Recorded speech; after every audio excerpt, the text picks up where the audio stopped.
이제 2년이 흐른 우크라이나 전쟁은 아직 미궁에 빠져 있습니다. 그동안 이스라엘 팔레스타인 분쟁 같은 여러 사건이 터지면서 개전 초에 비해 우크라이나에 대한 관심이 줄어든 게 사실입니다. 하지만 우크라이나 전쟁이 여전히 진행 중에 있으며 세계 판도를 바꿀 만큼 중대한 사건이란 것에는 변함이 없습니다. 그래서 이 영상에서는 우크라이나 전쟁의 역사적 배경에서 최신 근황까지 한 번에 정리했습니다. 이야기는 지금으로부터 약 1100년 전으로 거슬러 올라갑니다.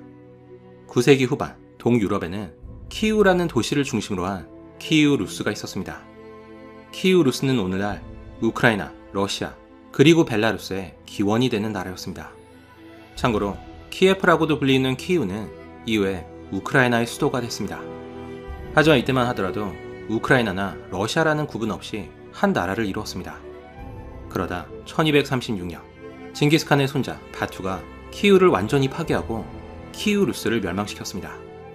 당시 5만에 달하는 키이우 주민 중에서 단지 2,000명만 살아남았을 정도로 키이우는 무자비한 학살과 약탈로 폐허가 됐습니다.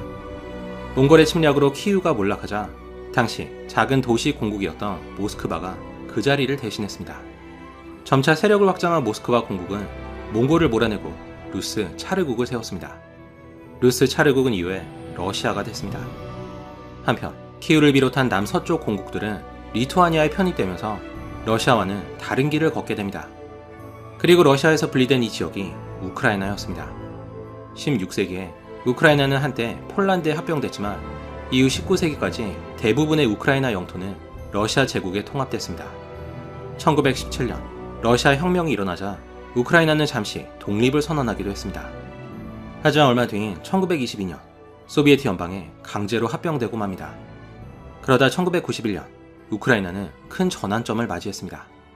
소련이 해체되면서 우크라이나가 드디어 독립국가가 된 것이었습니다. 하지만 이것은 불안한 독립이었습니다. 우크라이나는 러시아와 국경을 맞대고 있었을 뿐 아니라 우크라이나 인구의 상당수가 러시아 출신이었습니다. 크림반도의 경우 무려 70%가 러시아계일 정도였습니다. 게다가 우크라이나와 러시아는 언어와 문화 그리고 종교에 있어서 많은 공통점을 공유했습니다. 그래서 우크라이나는 독립한 이후에도 러시아와 긴밀한 관계를 유지했습니다. 러시아 입장에서도 우크라이나를 잃는 건 엄청난 손실이었습니다. 우크라이나에는 산업시설이 밀집해 있었고 세계 4대 곡창지대 중 하나로 알려질 만큼 중요한 식량 생산지였습니다. 그렇기 때문에 러시아는 호시탐탐 우크라이나를 다시 복속시킬 기회를 노리고 있었습니다. 하지만 우크라이나인들이 가진 러시아에 대한 기억은 그렇게 호의적이지만은 않습니다. 1930년대 스탈린의 통치하에서 우크라이나에는 대기근이 발생했습니다. 이로 인해 최소 800만 명 이상이 굶어 죽었다고 합니다. 그리고 이 사건을 굶주림을 통한 살해라는 뜻인 홀로도모르라고 부릅니다. 게다가 2차 세계대전을 치르면서 수많은 우크라이나인들이 희생을 강요받았습니다. 4,100만이 넘었던 우크라이나 인구는 전쟁이 끝날 무렵에는 2,700만 명으로 줄어 있었다고 합니다. 무려 1,500만 명이 사망하거나 우크라이나를 떠난 것이었습니다. 소련 시절에 끔찍했던 기억이 있어서 우크라이나인들은 쉽게 러시아에 우호적인 감정을 가질 수 없습니다. 갑작스럽게 독립한 우크라이나는 여러 가지 문제에 봉착했습니다.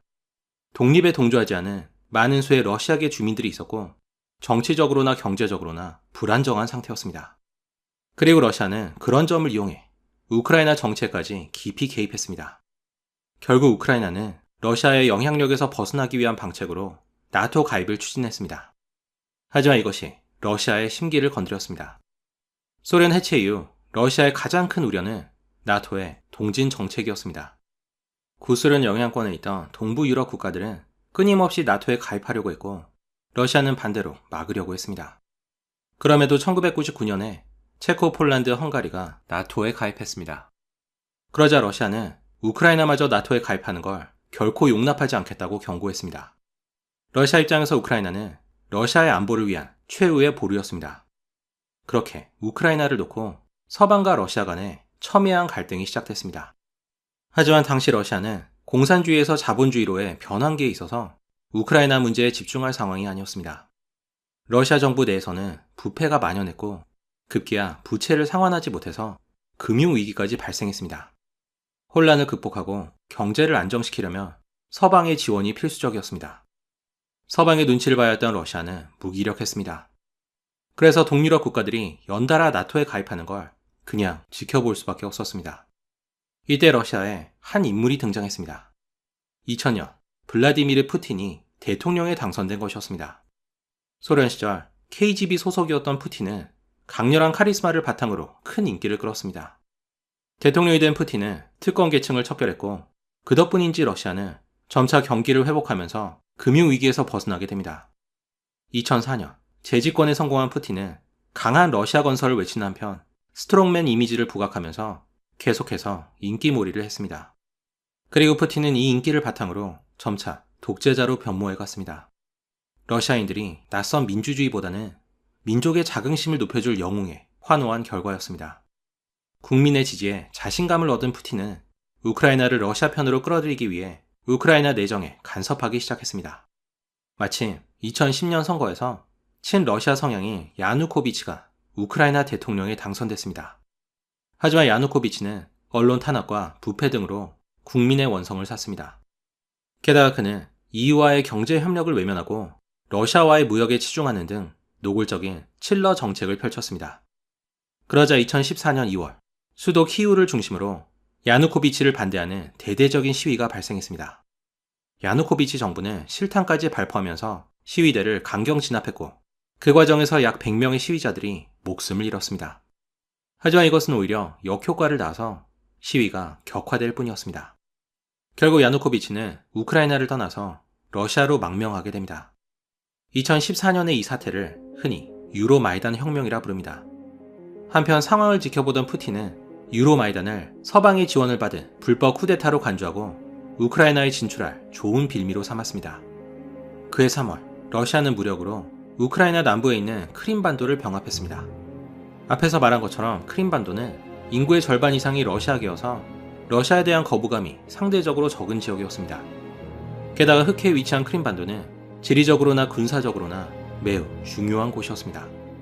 러시아가 크림반도를 병합한 명분은 우크라이나의 혼란으로부터 러시아인을 보호한다는 것이었습니다. 러시아는 크림반도 주민들이 자진해서 러시아에 편입되길 요청했다고 말했지만 실제로는 러시아의 사정 공작과 개입이 있었던 것으로 보입니다.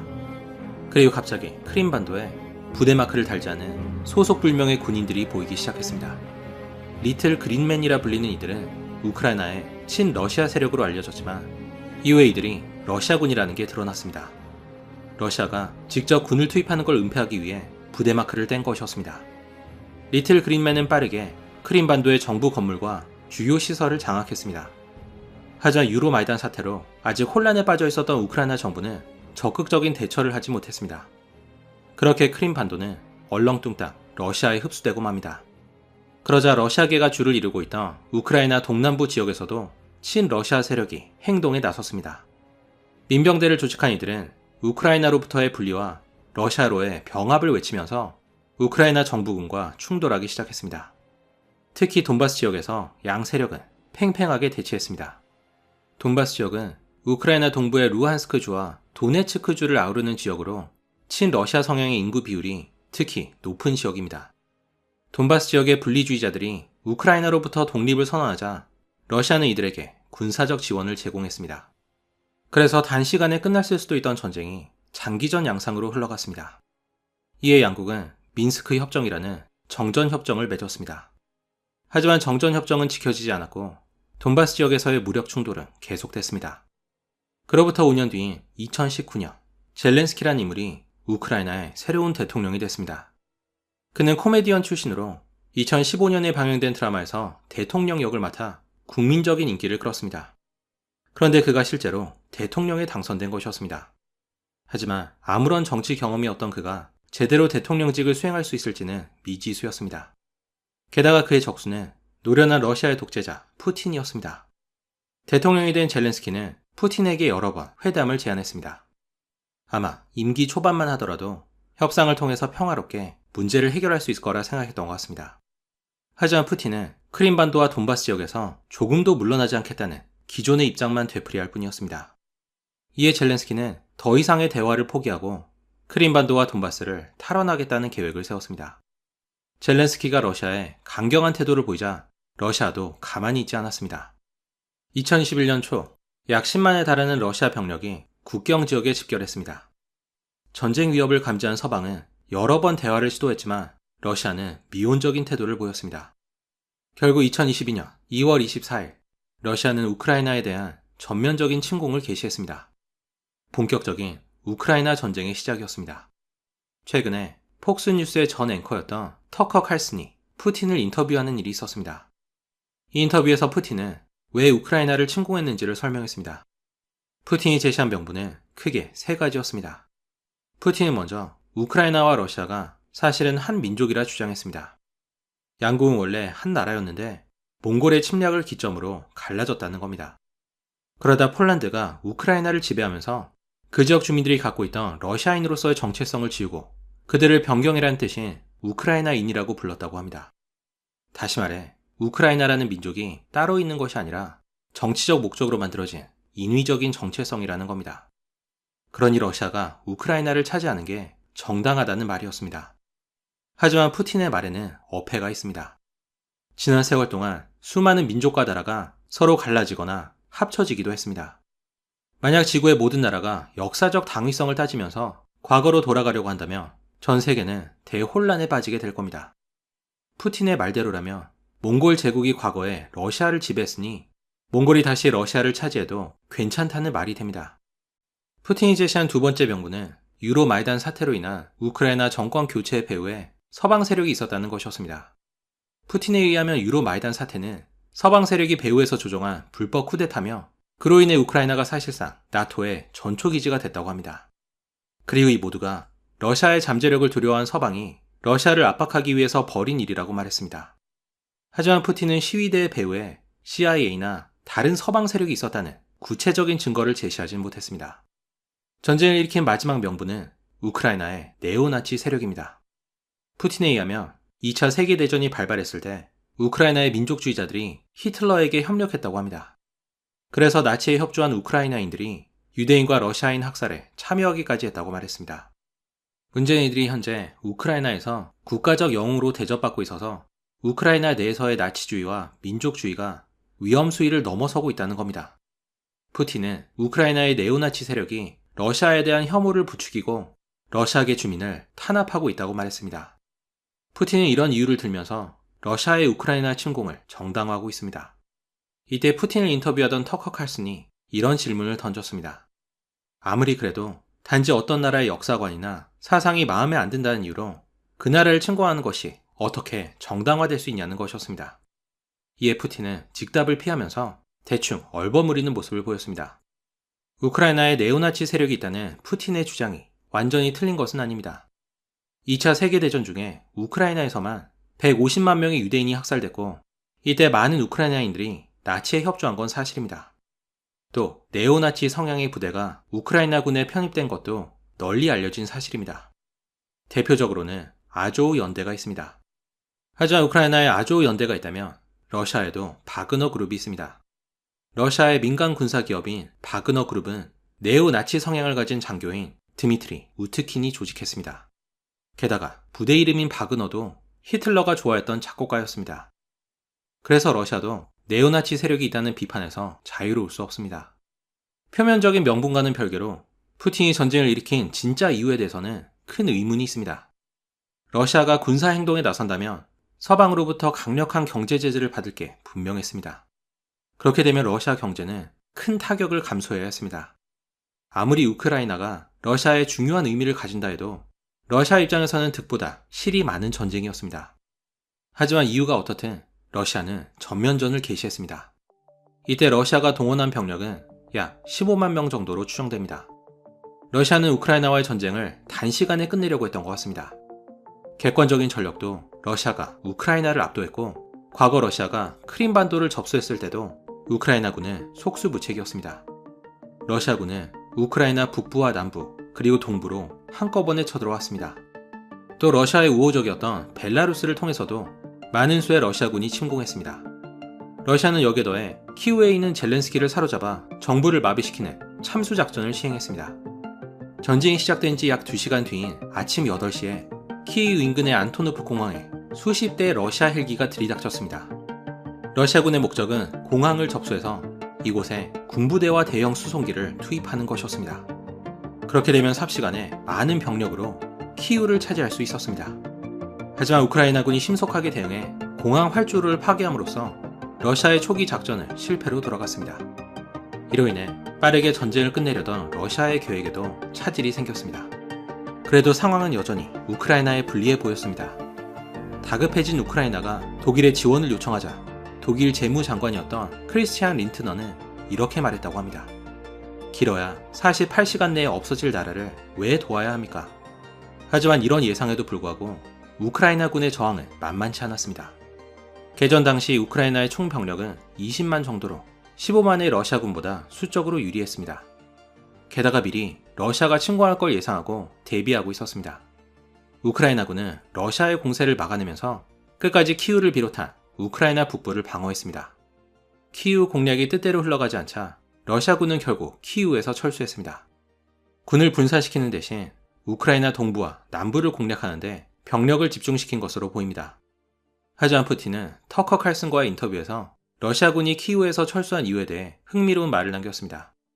개전 초기 러시아와 우크라이나 양국은 이스탄불에서 만나 정전협정을 논의한 적이 있었습니다.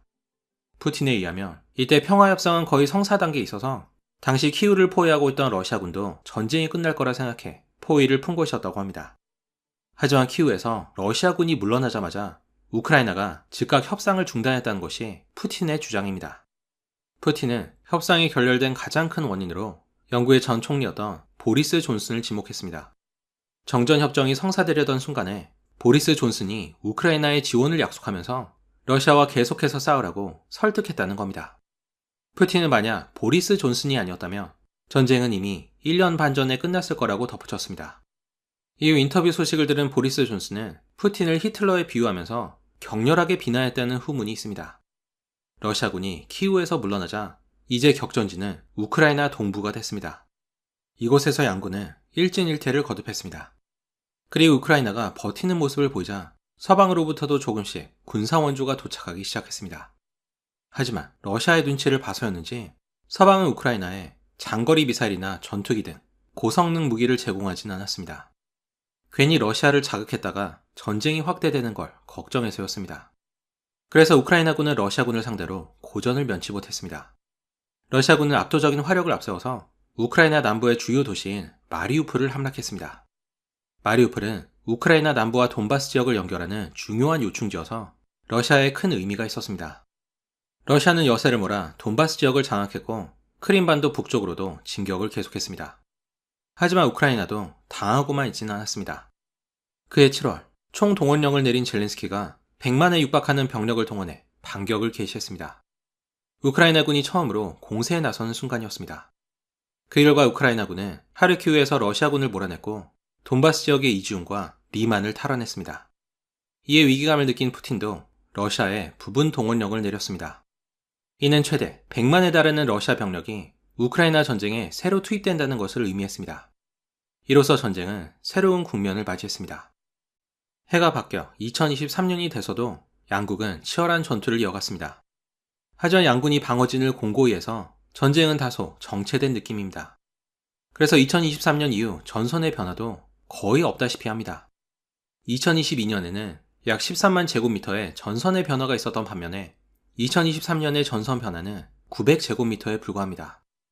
반격을 노렸던 우크라이나군도 무기와 탄약 부족으로 기세가 꺾인 상태입니다. 정작 러시아군의 가장 큰 위기는 군 내부에서 발생했습니다. 2023년 6월 러시아의 바그너 그룹이 갑자기 전장을 이탈해 모스크바로 진군한 것이었습니다. 바그너 그룹은 러시아의 민간 군사기업으로 정식으로는 러시아군이 아니지만 실질적으로는 러시아군이나 마찬가지였습니다. 러시아가 군을 투입하고 싶어도 국제 여론을 의식해 그러지 못한 곳에 바그너 그룹을 투입했습니다. 그렇게 러시아는 시리아와 우크라이나 그리고 아프리카 등지에 영향력을 행사하면서도 러시아와는 무관한 일로 위장할 수 있었습니다. 바그너 그룹의 수장은 프리고진이란 인물이었습니다. 프리고진은 푸틴의 요리사로 알려질 만큼 푸틴의 최측근 중 한 명이었습니다. 그런데 그런 그가 난데없이 바그너 그룹을 이끌고 모스크바로 진격한 것이었습니다. 이 때문에 한때 러시아뿐 아니라 전 세계가 충격에 빠졌습니다. 프리고진은 모스크바로 향하는 이유가 무능한 군 수뇌부를 축출하기 위해서라고 밝혔지만 러시아 정부는 이를 무장 반란으로 규정했습니다. 만약 프리고진이 모스크바를 장악하면 우크라이나 전쟁이 끝나는 건 물론이고 러시아의 미래도 장담할 수 없었습니다. 그런데 모스크바 공격을 앞두고 겁을 먹어서였는지 프리고진은 갑자기 군을 철수시키고 본인은 벨라루스로 망명했습니다. 그렇게 모두를 놀라게 했던 바그너 그룹 반란이 한때 해프닝으로 끝을 맺었습니다. 참고로 반란을 주도했던 프리고진은 몇 달 뒤 의문의 비행기 추락 사고로 사망하게 됩니다. 한편 전황은 우크라이나에 불리하게 돌아가고 있었습니다.